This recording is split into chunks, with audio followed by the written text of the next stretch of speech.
Marxist communist கட்சி மாநில செயலாளர் கே பாலகிருஷ்ணன் விழுப்புரத்தில் பேசிய பேச்சு தோழமைக்கான இலக்கணமாக இல்லை. திமுக ஆட்சிக்கு எதிரான சதி கூட்டத்துக்கு துணை போகிறார் கே பாலகிருஷ்ணன் என்றும் முரசொலியில் கட்டுரை.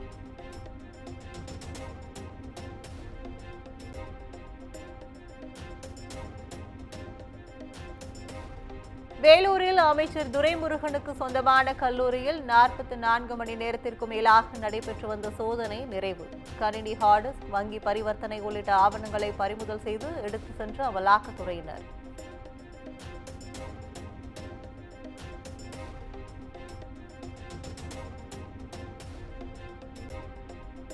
அமைச்சர் துரைமுருகன் மற்றும் திமுக எம்பி ஜெகத் ரட்சகன் ஆகியோர் டெல்லி புறப்பட்டு சென்றனர். வேலூரில் துரைமுருகனுக்கு சொந்தமான இடங்களில் அமலாக்கத்துறை சோதனை நடைபெற்ற நிலையில் பயணம்.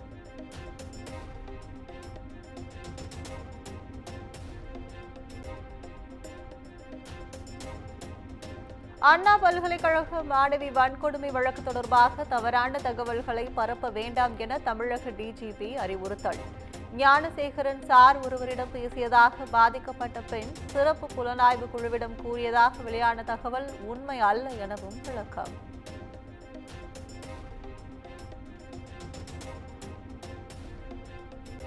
அண்ணா பல்கலைக்கழக விவகாரத்தில் கைது செய்யப்பட்ட ஞானசேகரன் வீட்டில் நடத்தப்பட்ட சோதனையில் 3 அடி உயரமுள்ள பட்டா கத்தி பறிமுதல். 2 அட்டைப்பெட்டிகளில் முக்கிய ஆவணங்களை பறிமுதல் செய்து சென்ற சிறப்பு புலனாய்வு குழு.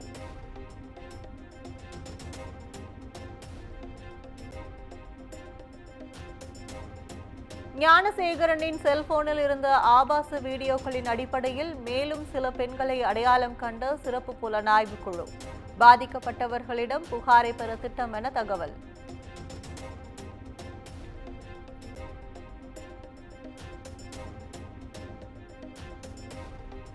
அண்ணா பல்கலைக்கழக விவகாரத்தில் குற்றவாளிகளை பாதுகாக்கும் நோக்கில் திமுக அரசு செயல்படுகிறது.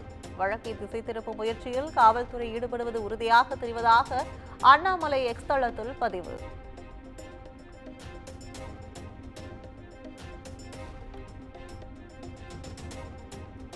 தமிழக ஆளுநர் ஆர்.என். ரவியை நேரில் சந்தித்து மனு அளித்த பாஜக மகளிர் அணி நிர்வாகிகள் சந்திப்பு.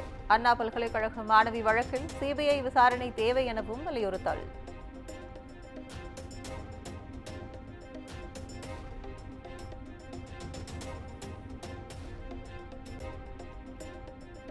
விருதுநகர் மாவட்டம் சாத்தூர் அருகே பட்டாசு ஆலை விபத்தில் 6 பேர் உயிரிழந்த சோகம். பட்டாசு ஆலையின் போர்மேன்கள் 2 கைது செய்து போலீசார் விசாரணை.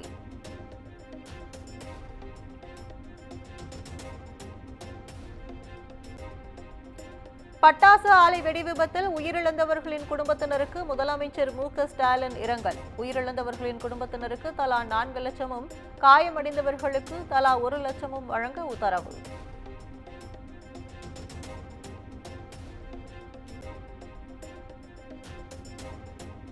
பட்டாசு ஆலை பாதுகாப்பில் திமுக அரசு தொடர்ந்து மெத்தன போக்குடன் செயல்படுகிறது. பாதுகாப்பு நெறிமுறைகள் முறையாக பின்பற்றப்படுவதை உறுதி செய்ய வேண்டும் என எதிர்க்கட்சித் தலைவர் எடப்பாடி பழனிசாமி வலியுறுத்தல்.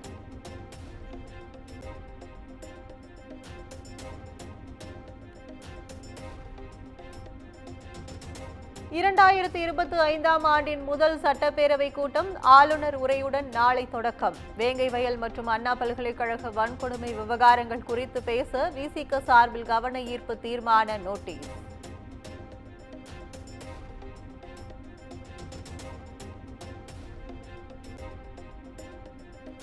திருவள்ளுவர் திருநாளன்று வழங்கப்பட உள்ள தமிழக அரசின் விருதுகள் அறிவிப்பு.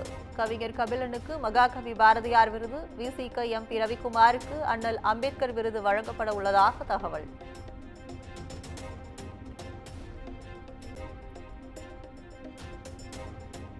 பொங்கல் பண்டிகையை முன்னிட்டு வரும் 17ஆம் தேதியும் அரசு விடுமுறை. பொதுமக்கள் சொந்த ஊர்களுக்கு சென்று வர ஏதுவாக தமிழக அரசு நடவடிக்கை.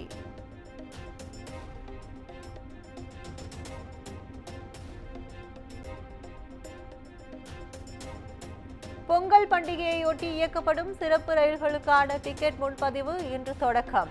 காலை 8 மணிக்கு தொடங்கும் என தெற்கு ரயில்வே அறிவிப்பு.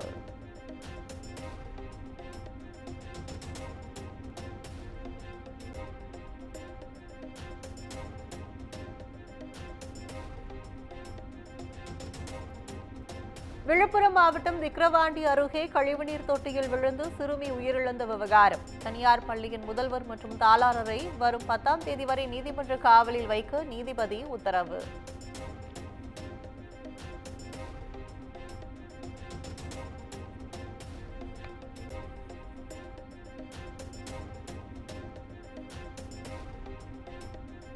தமிழ்நாடு அரசின் தொல்லியல் துறை சார்பில் சிந்துவெளி நூற்றாண்டு கருத்தரங்கு இன்று காலை 10 மணிக்கு முதலமைச்சர் மு.க. ஸ்டாலின் தொடங்கி வைக்கிறார்.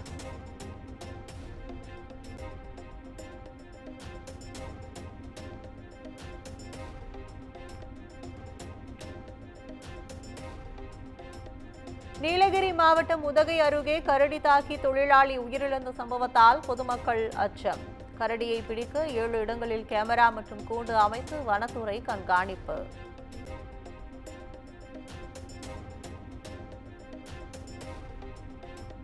அரியலூரில் 2 பெண்களை துப்பாக்கியால் சுட்டு கொலை செய்த வழக்கு. குற்றவாளிக்கு ஆயுள் தண்டனை விதித்து நீதிமன்றம் தீர்ப்பு.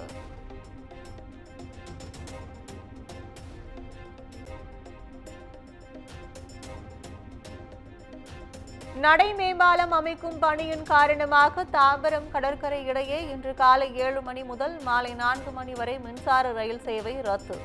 கூடுதலாக 40 பேருந்துகள் இயக்கப்படும் என சென்னை மாநகர போக்குவரத்து கழகம் தகவல்.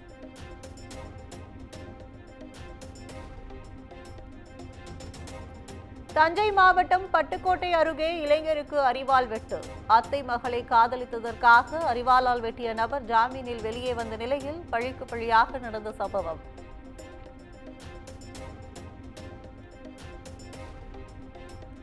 நாகையில் 65 வயதான மூதாட்டியை பாலியல் ரீதியாக துன்புறுத்தி கொலை. விபத்து என கூறி நாடகமாடிய இளைஞரை கைது செய்து போலீசார் விசாரணை.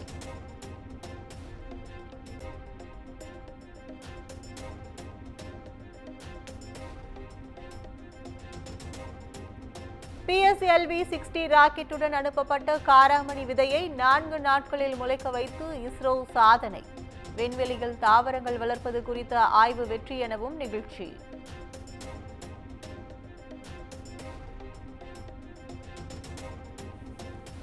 உத்தரப்பிரதேசத்தில் மகா கும்பமேளா நிகழ்விற்கான ஏற்பாடுகள் தீவிரம். பக்தர்களின் வசதிக்காக பாலம் மற்றும் மருத்துவ முகாம்களும் அமைக்கப்பட்டுள்ளன.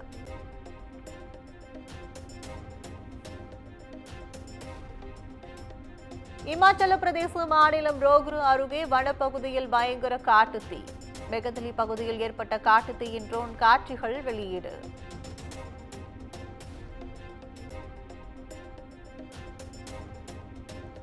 ஜப்பானில் வசித்து வந்த உலகின் மிகவும் வயதான பெண்மணியான டாமிகோ இடுகா காலமானார். 116 வயது வரை அவர் வாழ்ந்ததாக குடும்பத்தினர் தகவல்.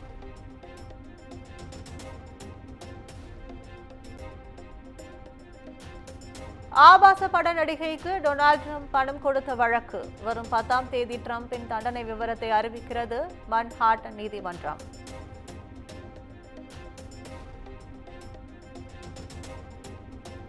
சீனாவில் நடைபெறவுள்ள சர்வதேச பனி திருவிழாவிற்கான ஏற்பாடுகள் தீவிரம். பனிக்கட்டிகளால் அமைக்கப்பட்டுள்ள சிற்பங்களை காண குவியும் சுற்றுலா பயணிகள்.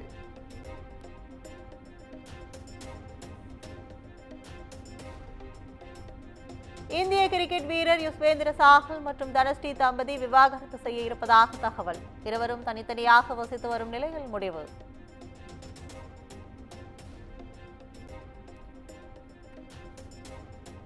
திருப்பதி ஏழுமலையான் கோயிலில் பாலிவுட் நடிகை ஜான்வி கபூர் சாமி தரிசனம். வழிபாடு முடிந்து வந்த ஜான்வியுடன் புகைப்படம் எடுக்க முண்டி அடித்த ரசிகர்கள்.